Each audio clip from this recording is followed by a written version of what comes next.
In the dead of night, when the world falls silent and shadows pulse with secrets, a name drifts through the ages: Lilith, the mother of all demons. Picture a figure cloaked in darkness, her eyes like embers glowing in defiance, her wings rustling with the weight of 1,000 rebellions. She is no mere myth, no fleeting specter of folklore, but a primal force etched into the marrow of ancient tales, a being who birthed chaos from her unyielding will. Her story is a descent into the underworld of human fear and fascination, a saga of exile and power that has haunted the edges of civilization for millennia. Lilith's name has been whispered in dread across cultures, from the windswept ruins of Sumer to the candlelit chambers of medieval mystics. She is the mother who spawns demons, the night hag who prowls the dreams of the unwary, the eternal outcast who refuse to bow. In this video, we will trace her shadowed footsteps through time, unearthing her tale without seeking hidden truths, but embracing the raw, untamed narrative of her existence.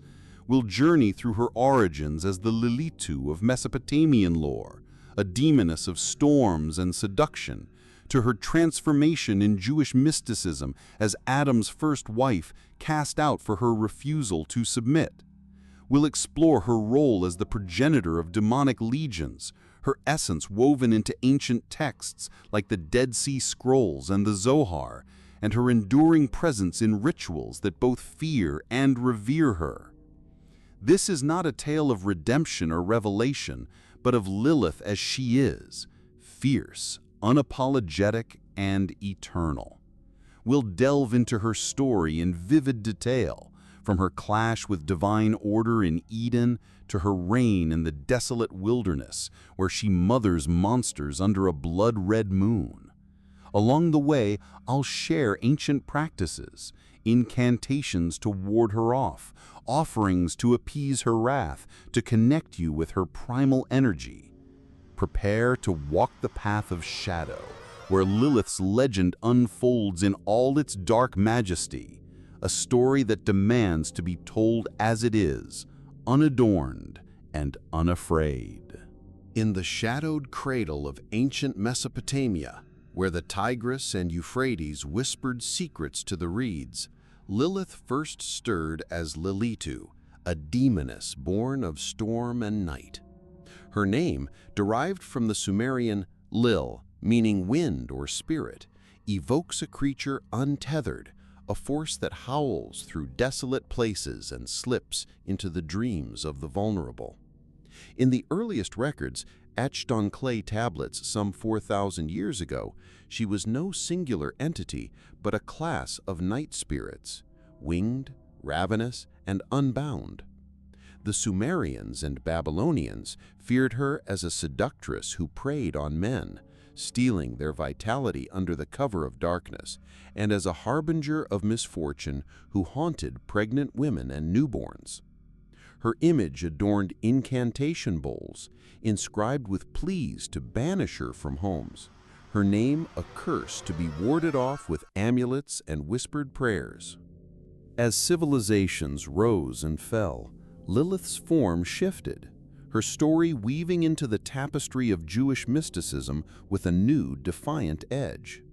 By the time of the Second Temple period, around the 3rd century BCE, fragments of her tale appeared in the Dead Sea Scrolls, hinting at a demoness who roamed the wilderness, a threat to the divine order.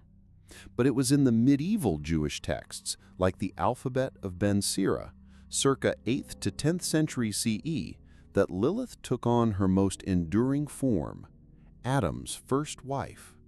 Crafted from the same earth as he, she demanded equality in the Garden of Eden, refusing to lie beneath him in submission. Her rebellion was her genesis.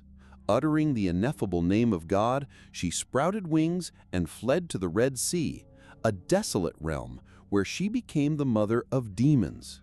Here, in the Zohar, the foundational text of Kabbalah from the 13th century, Lilith emerges as the consort of Samael, the angel of death, birthing legions of malevolent spirits from their unholy union. This transformation from Mesopotamian night hag to a symbol of defiance reflects the fears and fascinations of patriarchal societies. Lilith's story, rooted in oral traditions and esoteric writings, was a cautionary tale against female autonomy, yet it also preserved her as a figure of awe. In ancient Jewish folklore, she was blamed for nocturnal emissions and infant deaths, her name invoked in protective rituals like the mezuzah and cradle charms. Yet her role as a mother of demons cemented her as a paradox, a creator of chaos, yet a figure of immense generative power. In the Zohar, she is both a temptress who lures men to ruin and a queen of the demonic realm, ruling alongside Samael in a mirror world of divine creation. Her significance in esoteric traditions lies in her liminality. She exists at the edges, neither fully divine nor wholly evil, a being who challenges the binary of order and chaos. Unlike Eve, who accepted her role, Lilith's refusal to conform made her a scapegoat, her story a vessel for societal anxieties about uncontrolled feminine power. Ancient rabbis wrote of her with dread, yet their words betray a fascination with her strength, her ability to thrive in exile. In Babylonian incantations, she was bound with spells. In Jewish mysticism, she was both feared and respected, a force to be reckoned with through ritual and reverence. This historical journey, from wind spirit to demon queen, sets the stage for Lilith's enduring legacy. Her story is not one of redemption or moral lessons, but of raw existence, a testament to the power of refusal and the cost of freedom. As we move deeper into her tale, we'll explore how her rebellion in Eden and her exile shaped her as the mother of demons, a figure whose legacy continues to haunt and inspire. Let us now descend into the heart of Lilith's saga, where the threads of rebellion and exile intertwine to forge her crown as the mother of all demons. Picture Eden not as a paradise of blooming serenity, but as a forge of divine intent, where the first man, Adam, was shaped from the red clay, and Lilith, his equal, was molded from the same unyielding earth. In the ancient retellings, preserved in the cryptic verses of the alphabet of Ben Sira, Lilith stands defiant, her voice a thunderclap against the ordained hierarchy. When Adam demanded her submission, to lie beneath him in the act of creation, she refused with a fury that echoed through the cosmos. "Why must I lie below?" she challenged, her words slicing through the illusion of harmony like a serpent's fang through flesh. In that moment, she invoked the sacred name of God, a forbidden utterance that granted her wings of shadow and storm, and fled the garden's confines, leaving behind a stunned Adam and a disrupted divine plan. This act of rebellion was no mere whim. It was the spark that ignited her transformation into a being of eternal night. Cast out to the barren shores of the Red Sea, a wasteland where the waves crashed like accusations, Lilith found not defeat, but a new dominion. Here, in the desolate expanse, she became the consort of Samael, the venomous angel, often equated with the serpent of temptation or the prince of demons himself. Their union, as depicted in the Zohar, was a tempest of forbidden passion, a merging of celestial fire and earthly defiance that birthed horrors into the world. From her womb sprang the Lilim, hordes of demons, succubi and incubi, who inherited her wild essence. These offspring were not gentle spirits, but ravenous entities feeding on the life force of the living, slipping into bedrooms to drain the vitality of men and to snatch the breath from cradles. Lilith, as their mother, ruled over them with an iron will, her maternal bond a chain of darkness that bound them to her eternal vendetta. To grasp her core essence, envision Lilith as a whirlwind in human form, a metaphor for the untamed forces that lurk beyond control. Just as a storm devours the calm sky, devouring villages in its path, so does Lilith consume the ordered world, her demons extensions of her rage. In folklore, she is the night hag who straddles the sleeping, inducing nightmares that twist the soul. Her children mimic this, becoming the unseen terrors that plague humanity. Ancient texts describe her progeny as numbering in the hundreds daily, conceived with Samael, or even with the spilled seed of men she seduces in dreams. This generative power is her curse and her throne. Exiled from creation's light, she mocks it by spawning her own shadowed lineage, a parody of divine fertility. Yet even in this darkness, her story offers practical echoes for those who dare engage. In ancient Mesopotamian rituals, one might craft an incantation bowl, inscribed with Lilith's name encircled by binding spells, buried beneath the threshold to bar her entry. Whisper words like Senoi, Sun Senoi, Semangaloth, the names of angels sent to retrieve her while sprinkling salt in doorways, a barrier against her nocturnal visits. For those seeking to appease rather than repel, offer red wine poured into the earth under a waning moon, symbolizing the blood of her exile, to temper her wrath and prevent her demons from afflicting the vulnerable. These acts, drawn from Babylonian and Jewish traditions, are not invocations of power, but shields against her inexorable advance. As we delve further, we'll uncover the nuances of her demonic court, the contradictions in her portrayals, and the lesser-known tales of her encounters with divine emissaries. But for now, hold this image. Lilith, enthroned in exile, her laughter a gale that scatters the stars, forever birthing chaos from the void of her defiance.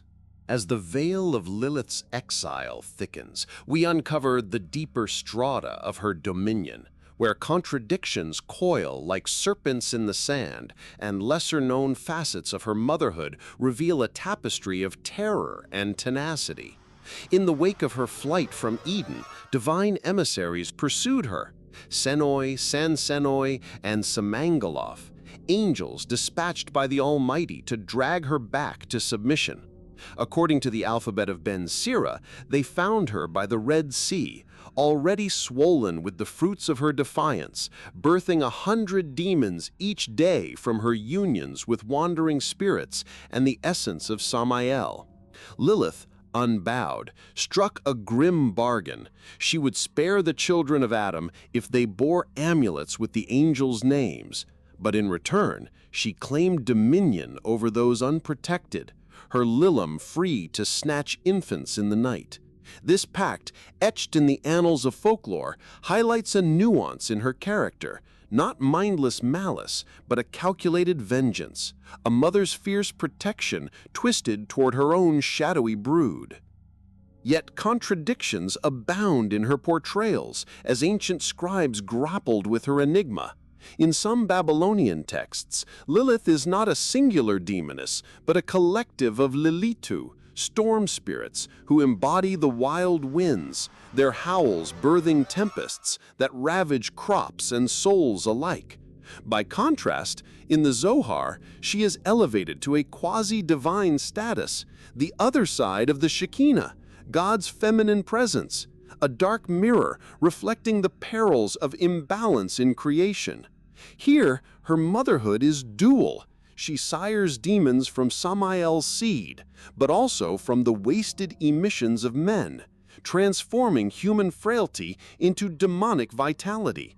This lesser-known aspect paints her as an alchemist of the profane, turning seeds spilled in sin or solitude into succubi who haunt dreams, draining life force to fuel her endless progeny.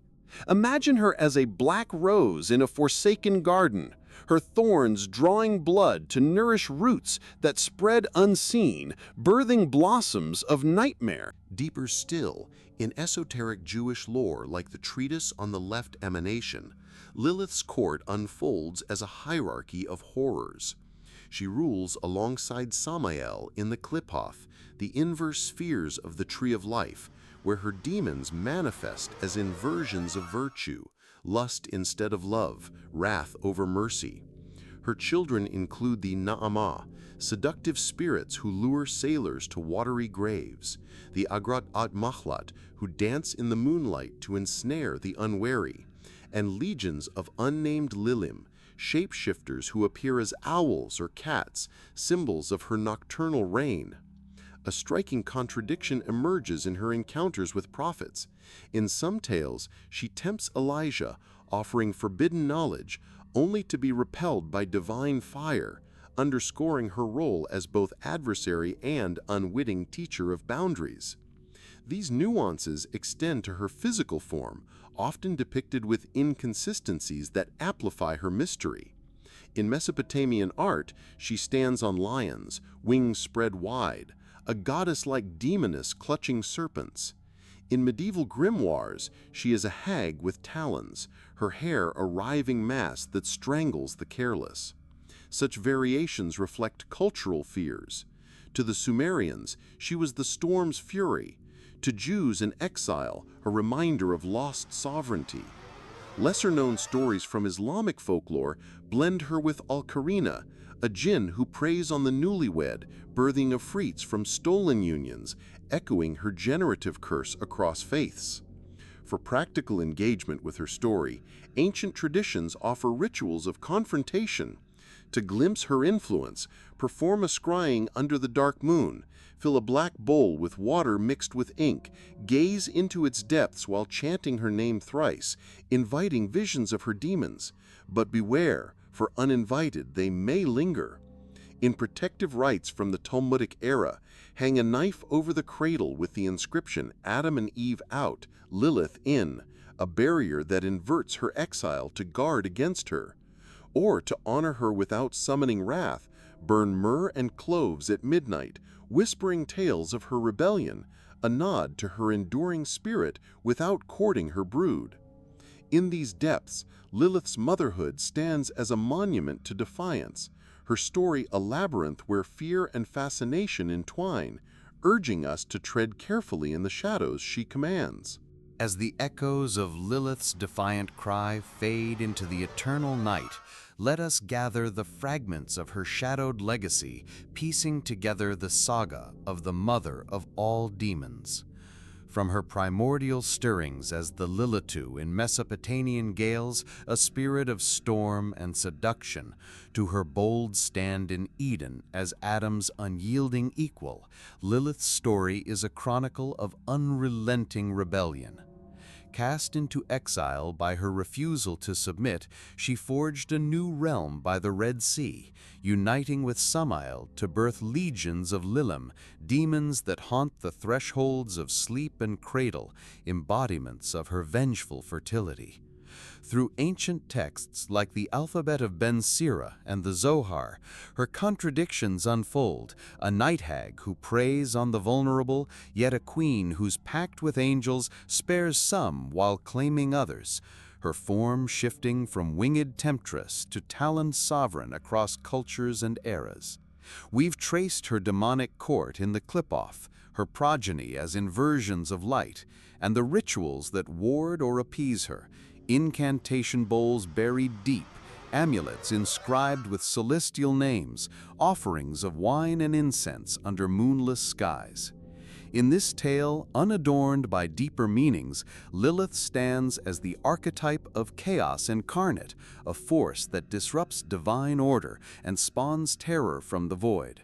Her motherhood is no tender nurture, but a prolific curse, populating the world with shadows that mirror humanity's fears.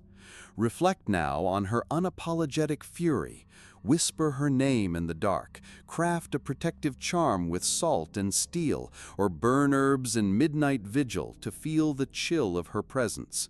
Let these ancient practices stir your awareness of the unseen, a reminder that demons lurk not just in lore, but at the edges of our own untamed wills.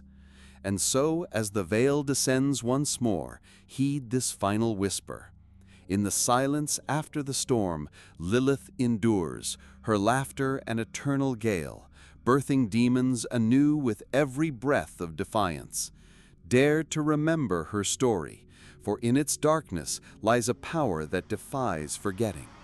If her shadows call to you, subscribe and journey deeper into the esoteric unknown. More secrets await in the abyss.